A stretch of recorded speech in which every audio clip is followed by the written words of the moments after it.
This is Andi Purewal for Boxing News. I'm joined by Blair Cobbs here in Las Vegas. Blair, how are you doing? How are you feeling after your most recent victory against Adrian Broner? I feel wonderful. I'm already healed up and ready to get back in the gym next week, and that's just what it is. We're going on to bigger and more exciting fights. So I have to be an even better fighter than I was that fight. Let's just reflect on that fight first and foremost. What did you take away from it? Obviously, dropping him early on. Did you feel like at some point a stoppage opportunity might have presented itself? No, I just took every single round, round by round. Unleashed big shots, a lot of small shots, and just let those rounds go and stay poised and under control, like a true professional. Very mature performance from yourself when you was in control throughout the fight. So with that in mind, how would you kind of assess this victory on your resume now? Because Adrian Broner might not be what he was once looked at as being, but he's still a very big name in the sport, a big name to have on your resume. How key was it to have that type of name firmly on the top now? It was terrific. I mean, let's put it like this. Nobody in the welterweight division actually has a name on their resume. A major name on their resume, no one has it but Blair the Flair does. Fighting against the odds consistently. Nobody's done it, but Blair the Flair has. And right now, Blair the Flair is at the very top. The most talked about fighter in the welterweight division is not Jerron Ennis.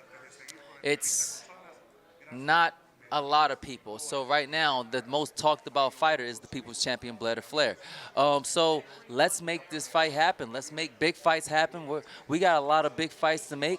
Hell, from UK, we have a great champion in Conor Benn. Let's make the fight happen. Call me and let's make the fight happen. I'm looking for big and exciting fights.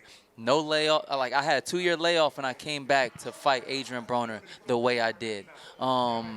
We're going straight for it.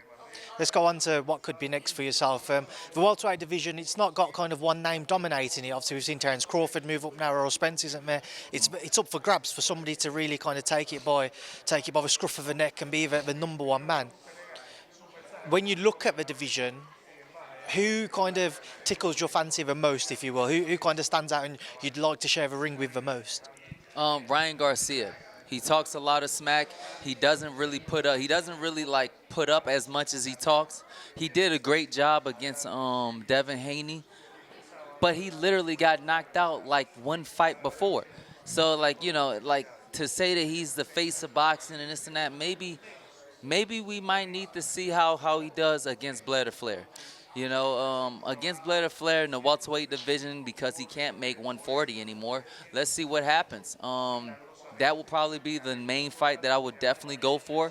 But we still have big, exciting fights. We got Manny Pacquiao still coming out, still trying to make a fight happen. Nobody wants to see Mario Barrios, but they will tune in for a Blair the Flair fight.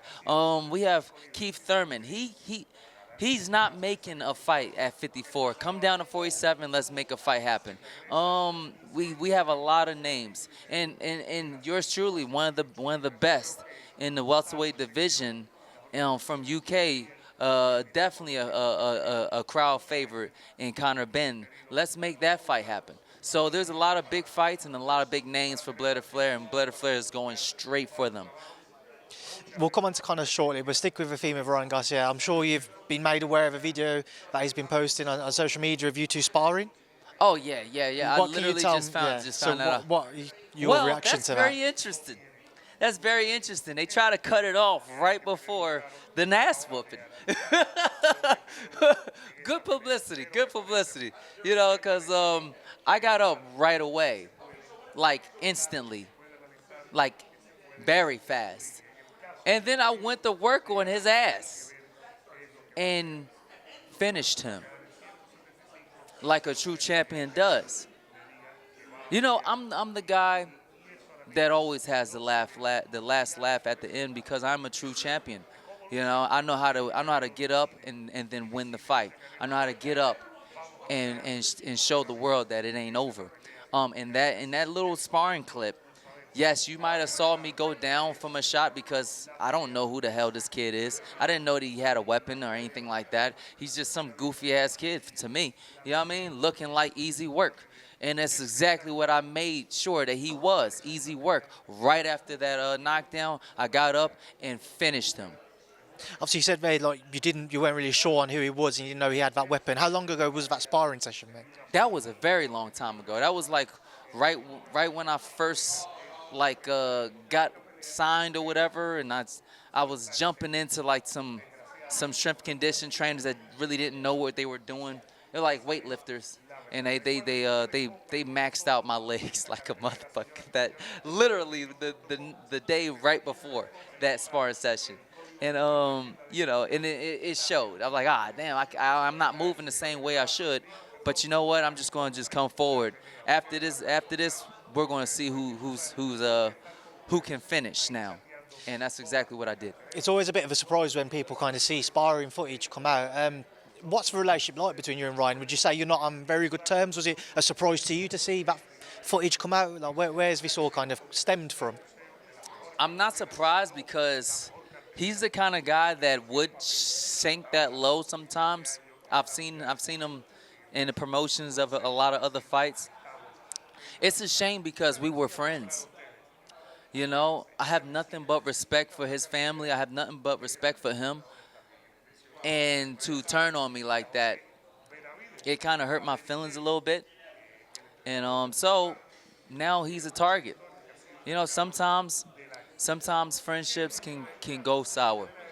Sometimes one of your biggest friends can be one of your biggest rivals. And so we're going to see what happens.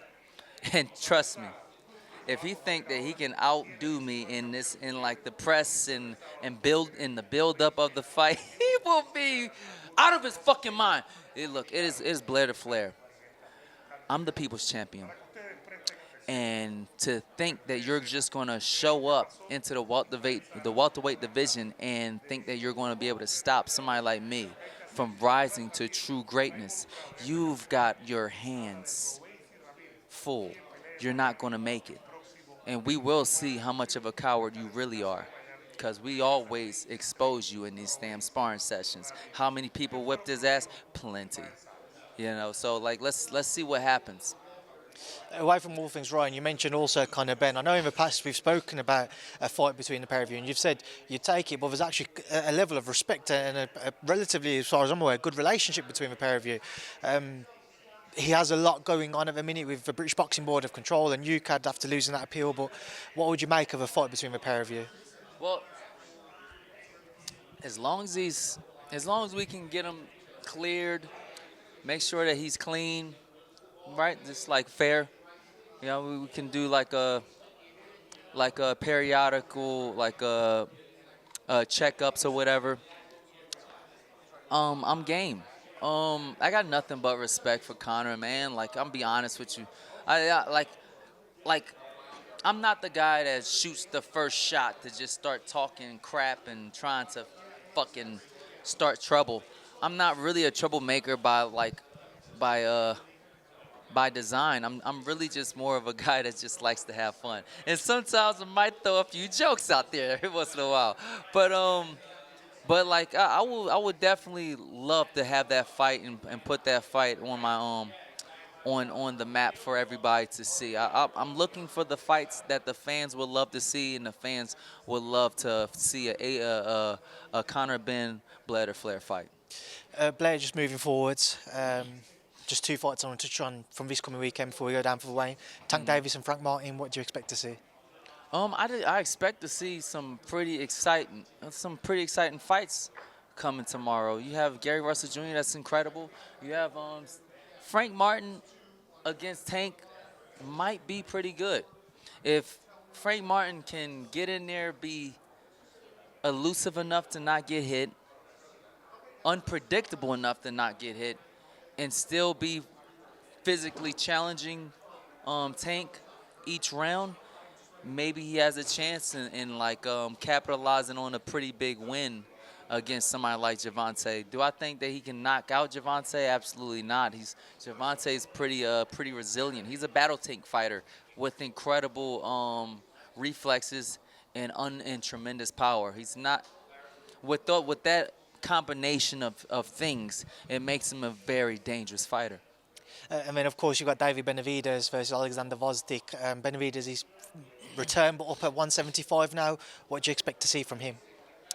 David Benavidez is pretty incredible, and I would wager David Benavidez beating pretty much anybody except for maybe Arthur Bitterbeef. Like, you know what I'm saying? Come on. But outside of that, I think pretty much anybody can get it with somebody like David Benavidez. And I feel like Canelo is robbing us of a great fight and true greatness. And that's the things that Flair is trying to fix and set straight. Because we don't have true people champions, everybody just wants to fight for themselves. Then now we have to have Blair Flair come out of nowhere as a major underdog in almost every fight and show the world what being a champion is all about. Woo! Blair, just appreciate your time. Enjoy the rest of this weekend. I look forward to an announcement soon as to what's next in the next chapter in your career. And thank you for speaking to me in Boxing News. Thank you very much for having me on Boxing News. You can check me out on Instagram, Twitter, Facebook at Blair Flair for more exciting content. Officialblairflair.com. Woo! Because nobody does it better, baby.